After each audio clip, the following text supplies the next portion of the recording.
بسم الله الرحمن الرحيم. الحمد لله والصلاة والسلام على رسول الله وعلى آله وأصحابه ومن والاه، أما بعد.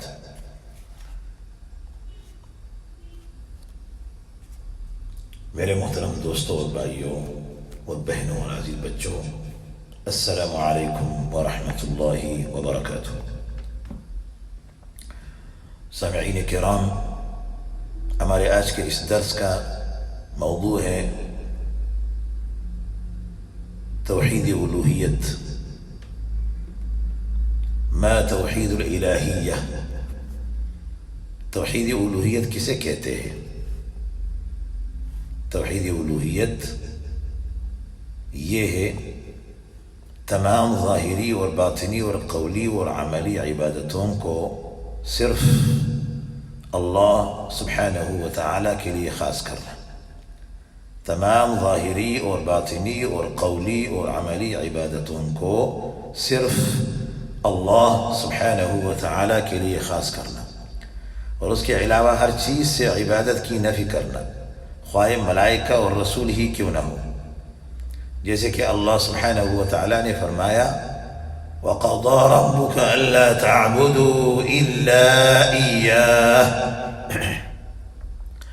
وَقَضَى رَبُّكَ أَلَّا تَعْبُدُوا إِلَّا إِيَّاهُ، آپ کے رب نے یہ فیصلہ کر دیا ہے کہ تم صرف اسی کی عبادت کرو، اور فرمایا وَاعْبُدُوا اللَّهَ وَلَا تُشْرِكُوا بِهِ شَيْئًا، اللہ کی عبادت کرو اور اس کے ساتھ کسی کو شریک نہ ٹھہراؤ۔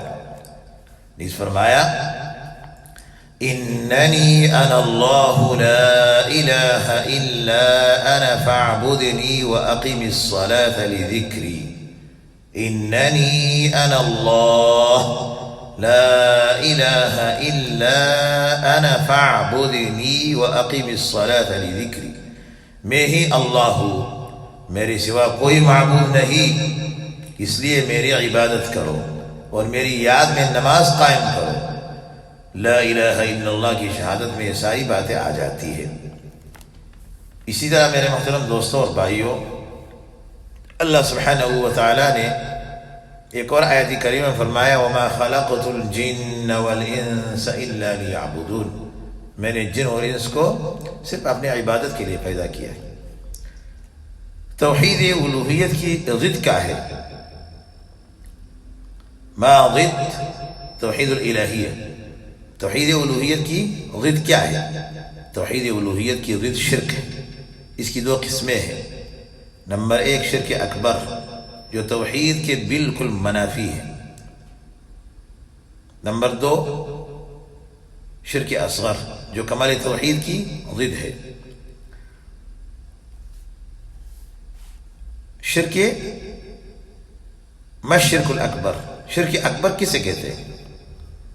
شرک اکبر یہ ہے کہ بندہ غیر اللہ کو اللہ تعالیٰ کا ایسا شریک ٹھہرائے کہ اسے اللہ رب العالمین کے برابر درجہ دے دے، اس سے ویسی محبت کرے جیسی اللہ سبحانہ و تعالیٰ سے کی جاتی ہے، اس سے اسی طرح خوف کھائے،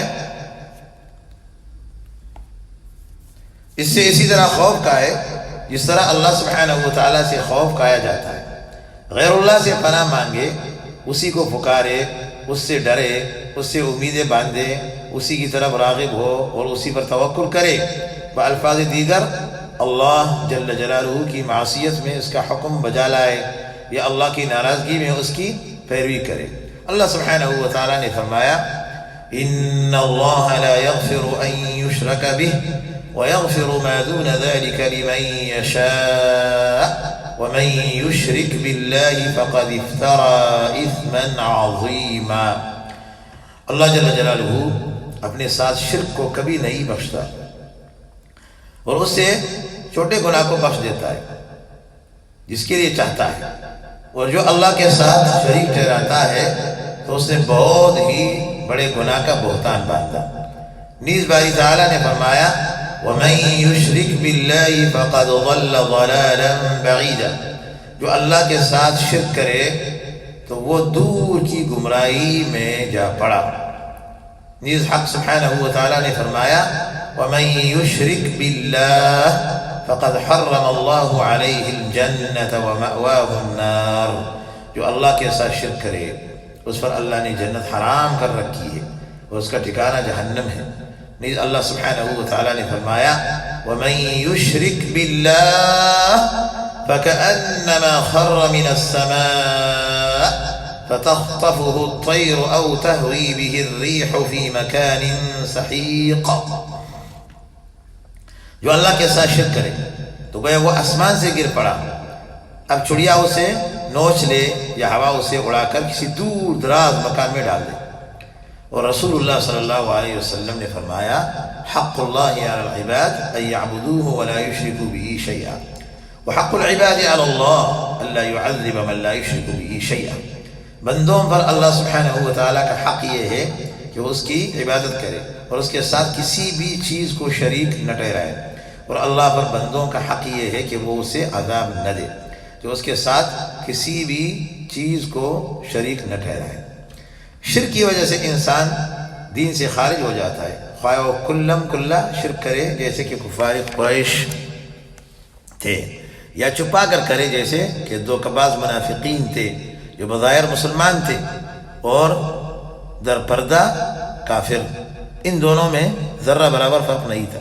اللہ سبحانہ وتعالی نے قرآن کریم میں فرمایا ان المنافقین فی الدرک الاسفل من النار ولن تجد لهم نصیرا الا الذین تابوا واصلحوا واعتصموا باللہ واخلصوا دینهم للہ فاولئک مع المؤمنین، منافقین جہنم کے سب سے نچلے طبقے میں ہوں گے، آپ ان کا کوئی مددگار ہرگز نہیں پائیں گے مگر جنہوں نے توبہ کی اور اپنی اصلاح کر لی اور اللہ سبحانہ وتعالیٰ کو مضبوطی کے ساتھ پکڑا اور اسی کے لیے دین کو یکسو کر لیا، تو یہ لوگ پھر مومنوں کے ساتھ ہوں گے۔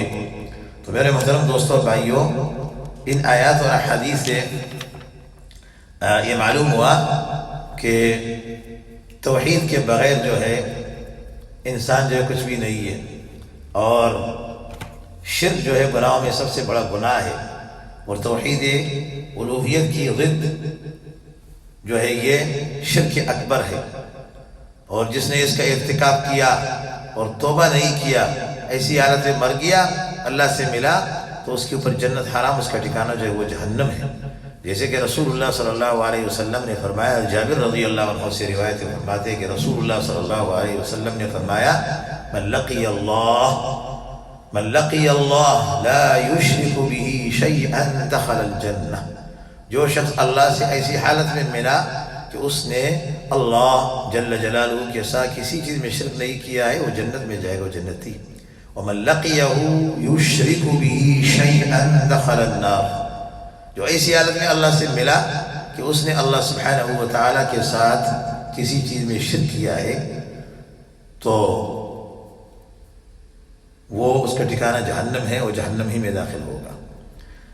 تو اس طرح اللہ کا حق جو ہے اپنے بندوں کے اوپر وہ یہ ہے کہ بندے صرف اللہ کی عبادت کرے، اللہ کے ساتھ جو ہے شریک نہ ٹھہرائے کسی چیز میں بھی، یہ اللہ کا حق ہے بندوں کے اوپر۔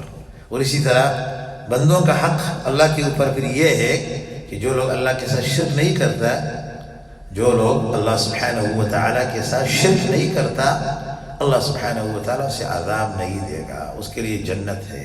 اسی پر اکتفا کرتے ہوئے اللہ تعالیٰ ہم سب کو عمل کرنے کی توفیق دے، اور اللہ رب العالمین ہم سب کو صراط مستقیم پہ چلانے والے بنائے اور اہل توحید میں سے بنائے، آمین یا رب العالمین۔ وصلی اللہ وسلم علی نبینا محمد وعلی آلہ واصحابہ اجمعین۔ سبحانک اللہم وبحمدک، اشہد ان لا الہ الا انت، استغفرک واتوب الیک۔ والسلام علیکم ورحمۃ اللہ وبرکاتہ۔